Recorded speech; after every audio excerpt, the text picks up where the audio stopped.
All right, everybody, welcome back to the E3 live stream here with Shacknews, brought to you by HyperX. We are once again at the E3 Esports Zone, powered by SubNation. And before I introduce our special guest for this segment, I'd like to introduce them by way of a trailer for ID at Xbox. Check this out.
Wow, that was kind of a breathless trailer. So many games on display. So let's get right into it. I want to introduce you to my co-host with the most, Blake Morse, reviews editor at Shacknews. And we are joined here with Chris and Nick from ID at Xbox. And Chris, we were talking during that trailer that there's just this huge variety of game types and genres, visual styles, play styles. So tell me a little bit about how you all curated this lineup for E3. Well, when we think about what games we want to show at E3 or just games that we want to sort of feature on Xbox, it is all about the variety and just making sure players have access to a huge variety of games to play, which you saw. So all those games are going to be in Xbox Game Pass. I think it was 20 games there, like 18 of them are going to be on PC Game Pass as well. And whether it's Game Pass or Xbox or E3, for us it's just making sure that players have like a big variety of games to play. And honestly, one of my favorite things about the E3 briefing was the way we went from showing Cyberpunk on stage, which was like mind-blowing, and then we have Keanu come out on stage, everybody goes nuts, and you know the whole place is going nuts, this giant game from this huge studio, and then what do we follow it with Spiritfarer, which is a really cozy game that is just really, really special. And to me, like that contrast and the fact that we could like make that work and that players, you know, could go from like cheering Cyberpunk to like cheering Spiritfarer is what gaming's all about, and it's what Xbox is all about. For sure. Thanks, Keanu, by the way, if he watches us. Like, thank you again. Yeah. Well, I was going to say, I think the one of the best things I love about ID at Xbox, kind of the spirit it exudes, is that in recent years, indie games and AAA games, really the line has been blurred. They're all sharing the stage. They're not really this like distinct niche thing anymore. Yeah, absolutely. There's no more like I really feel like indie games as a genre isn't a thing anymore, right? Right. There's all sorts of sizes of developers, from one man or one woman shops, like all the way up to 100+ person studios, all independent developers, all realizing their vision and realizing their art, and it's been really cool to see. Right. Indie just sort of means not owned by a studio, no longer necessarily not like one person in his basement or his or her garage or wherever. Nick, tell me a little bit about your game, because I know that was one of the many we saw in the trailer, and I really love the visual style. I'd love to dig into it. Yeah, thank you. So as Chris mentioned, we're doing Spiritfarer here at Thunder Lotus. Spiritfarer is a cozy management game about dying. And in that game, you're going to play Stella and Daffodil the cat and co-op 2 players. And your role as a newly appointed ferry master to the deceased is to build up a boat, that arc that you've seen in the trailer. And with that boat, you're going to explore the world to find spirits around. Those are dying spirits, by the way. They're actual people in the world.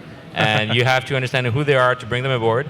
And with them with you, you have then to fulfill their last dying wishes, basically. And once they're ready to go, you have to let them go to the afterlife. That's a really intriguing concept. Where did the idea for this story come from, and this gameplay mechanic?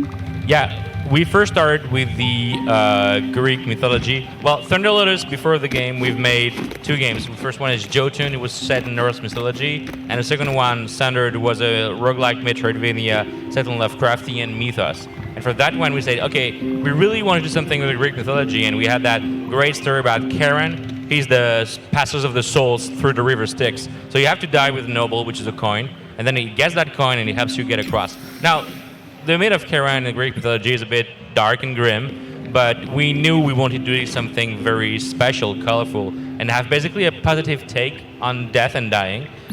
So that's where the blending of genre came with. That's awesome, and the animation style is just fantastic. It's an interesting the visual color. style is interesting. If you don't mind jumping in, Blake, the visual style is kind of interesting because it's a very bright and colorful world, but there are certain pieces of the imagery that kind of speak to a more somber message. For example, this ship, the character is bright and colorful, but that sun in the background, it's not bright and cheery. It's just casting kind of this azure somber glow. Yeah, absolutely. I mean, we're pretty gifted in Montreal in the studio to have an awesome art director, Joanny Gauthier, who's made every drawing. We have a very small team, and we're 12 people making the game. And awesome animators as well. Everything is classical 2D hand-drawn animation, like an old-school cartoon, basically. And it's pretty costly. Every frame has to be rendered. It's really a work of love and labor. It's very long to make. So what is the experience been like for you working with ID at Xbox, and why did you go? Yeah, we've been pretty happy to work with Chris and the people of our ID because, as Chris said, it's a very good outlet for us to have a partner which understands us and what we try to achieve, which is, hey guys, I get what you want to do. They really get us for real. And then we just go with them at shows like E3, and we get to have people of Microsoft who are at the studio, and we get to meet them in Seattle. And it's an awesome relationship, yeah. Yeah, it's been, these guys rule. And we've been big fans of their previous games. So when they showed us this, and no one had seen it yet publicly, we were like, okay, this thing is awesome. And like, everyone's going to dig this. We got to make sure the world sees this. And the biggest stage in the world for video games is E3. And so getting to reveal this on stage at E3 as the world premiere was just like super, super special. Yeah, and I feel like in a lot of ways, Microsoft, you guys were really ahead of the curve on indie stuff. I remember when Braid came out, and Xbox had a ton of support behind it, and now several years later we're here, and it's kind of come full circle, and you guys are you're doubling down even more on indies now, it seems. Yeah, it's been really cool. I mean, it's the kind of game style that I love. I love working with small developers and everything. And yeah, it's been like 10 years, like 11 years since Braid shipped. And indie games have gone from something that was revolutionary to something that's just a crucial part of the mix on any console. And when I look at like our Game Pass program, which is our membership program, games from independent developers are, a huge part of that, and it's great that people get the opportunity. Hey, they get all the first-party games, they get tons of third-party games, but then they also get the opportunity to download all these cool independent games that they might not try otherwise. And people are finding games and genres they've never downloaded before, and then going out and buying more of those. So it's been an amazing tool just for like improving discovery for games as well. Oh, Nick, what if you could tell us when a Spirit Fair is expected to release and the platforms? I know we're going to hit Xbox and PC for sure, as Chris said earlier. Yeah, Xbox Game Pass, and we are aiming at 2020. We're still quite some work ahead of us, but we want to make sure that we have enough time to actually release a game we're really proud of. Thanks to Xbox and to people like that, I mean, we can actually make sure that the game is going to be something really special. It is for us anyways, but we have, all the abilities to make sure that the game is absolutely awesome when it ships, yeah. Do I have time for another question? Oh no! I just wanted to thank you okay. both for coming on the show today. Talk about ID at Xbox. There's so many games to cover, but I'm really glad we got to hone in on yours.